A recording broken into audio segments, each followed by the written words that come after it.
Bom, nós chegamos em Macaíba e a primeira pergunta que todo mundo fazia para nós é, bom, o que é a ciência como agente de transformação social?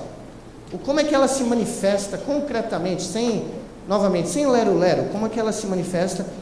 E a primeira coisa que nós falamos foi muito simples. Veja, como neurocientistas, e eu vou chegar nessa parte porque eu também faço isso, já vou contar para vocês um pouco disso, nós sabemos que existe um momento crítico que define o potencial neurobiológico de qualquer ser humano. E esse é o período onde a gente está na barriga da mãe, gestando, esperando o momento de sair do bem bom e enfrentar o que quer que seja que a vida nos proporciona, né?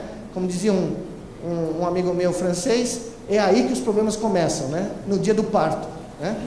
Mas enfim, nós todos sabemos que se algo acontecer nesse período crítico da gestação, corrigir qualquer déficit neurológico decorrente de uma gestação, de um pré-natal mal feito, hoje em dia pode esquecer, é extremamente complicado.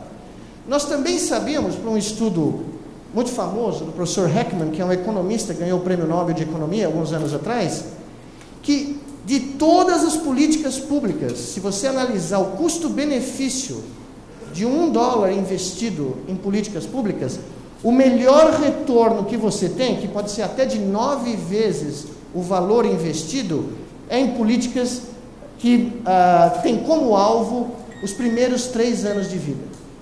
Ou seja, se você investir na mãe, no pré-natal, na educação, no tratamento de puricultura da criança que acabou de nascer, o seu retorno para a sociedade é o máximo. Tudo que você investir, e eu lamento dizer isso para vocês, o investimento no nível universitário, se não tiver feito nada aqui, o retorno dele é menos de 1/3 do que você ganha quando você investe aqui. Tá? Então, o que nós colamos todo o nosso conhecimento na época como neurocientistas com os dados econômicos de políticas públicas que foram estudados e chegamos à conclusão que nós tínhamos um caminho muito claro para demonstrar o impacto da ciência como agente de transformação. Era investir na área de intersecção da neurociência com a educação e com a medicina. E criar o primeiro programa educacional do mundo, não é do Rio Grande do Norte, não é da costa leste brasileira, não é do Brasil, do mundo, chamado Educação para Toda a Vida, onde o processo educacional, o investimento, começa no pré-natal da mãe do seu futuro aluno. Ou seja, você cria as condições para que essa mulher tenha o melhor pré-natal possível, de tal sorte que essa criança nasça com o potencial neurobiológico completo, total. Porque não se iludam, felicidade sem cérebro não existe. Felicidade sem o desenvolvimento neurobiológico pleno é balela. Ninguém compra a felicidade começa aqui. Tá? Pois bem, nesse sentido, nós começamos a criar o pilar social do nosso projeto científico, que envolve um centro de saúde público, totalmente gratuito, de pré-natal, vocês vão ver rapidamente, que hoje atende 12 mil consultas ano, numa cidade chamada Macaíba, que tinha uma mortalidade no começo da década de 2003 de 80 a 90 mulheres por 100 mil partos. Para vocês terem uma ideia, o mesmo número na cidade de São Paulo é 5. Macaíba é 20 quilômetros do mar. Tem criança de Macaíba que nunca viu o mar. Tem mãe de Macaíba que nunca viu uma sala de parto. Porque dar à luz em Macaíba até esse momento era uma aventura sem destino conhecido. Porque a mulher saía de casa para dar à luz e não sabia se ia ser no bosque, no táxi, no corredor da maternidade da Universidade Federal ou em qualquer outro lugar que não dá nem para... né? Inclusive, quando eu cheguei em Macaíba, me disseram que os melhores parteiros de Macaíba eram os motoristas de táxi da cidade. E eu não duvido, porque provavelmente são mesmo, né? E cobram mais barato também, né? Bom, então nós criamos do lado desse centro, em paralelo a esse centro, duas escolas chamadas Alfredo Monteverde, que é o nome do marido da senhora Safra, onde nós selecionamos de 12 das piores escolas do sistema educacional público brasileiro, não do Rio Grande do Norte, porque como vocês devem saber, os vizinhos ao norte aqui, junto com a Bahia e Alagoas, disputam todos os anos o pior distrito educacional do país. Então um dia é Rio Grande do Norte, um dia empata Alagoas, né, um dia empata Bahia, mas desse distrito, 4 das piores escolas do país estavam em Macaíba, ou em cercanias. Então nós fomos nessas escolas, onde as crianças já tinham sido taxadas de incorrigíveis, crianças de 10 anos tinham sido simplesmente taxadas de... o sistema jamais vai conseguir fazer algo por elas. Nós selecionamos 1000 crianças, aleatoriamente, crianças que tinham desejo de participar de um programa depois da escola, ou seja, elas vão num turno na escola pública, 10 a 15 anos, Fundamental 2, né? E no outro turno, 2 vezes por semana, elas vão para essas escolas, que não são escolas. Segundo a definição de uma das nossas alunas que encontrou o presidente Lula, quando o presidente, não acreditando na história, foi lá conferir pessoalmente, quando essa menina entregou para o presidente a camiseta que eles desenharam, porque na nossa escola, aluno não é agente passivo de aprendizado. A nossa escola só tem agentes protagonistas do próprio ensino. Tudo ali é feito pelos alunos. Eles participam conosco da escola. Eles são agentes da própria educação. Quando ela entregou para o presidente da República, imagina, seu primeiro ano na escola, a primeira pessoa que você encontra é o presidente da República. Ela entregou a ele a camiseta com o símbolo da escola que eles desenharam, que eles votaram, eles elegeram como sendo o símbolo deles. O presidente falou, pô, como você gosta? O que você acha dessa escola? Aí a menina olhou, voltou desse tamanho. Que escola, presidente? Essa que nós estamos? Ela falou, não, isso aqui não é escola. Escola é o que eu vou de manhã. Isso aqui é um parque de diversões, é diferente. Né? Porque na nossa escola, tudo é feito em aulas práticas, em workshops, em laboratórios. Então, para constituir esse programa Educação para Toda a Vida, nós começamos com o pré-natal e nós criamos essas 2 escolas. Nós temos uma terceira escola agora no sertão da Bahia, porque o MEC verificou todos os nossos 5 anos de estudos, verificou o resultado que eu vou mostrar a vocês, explosivo com essas crianças, e achou que não era possível, tinha algo na água de Macaíba que fazia a criançada, né, melhorar. Então, eles pediram um terceiro lugar. Nós fomos para a cidade de Serrinha, a 100 quilômetros de Feira de Santana, dentro do sertão baiano, e em 3 anos o resultado é o mesmo, absolutamente idêntico.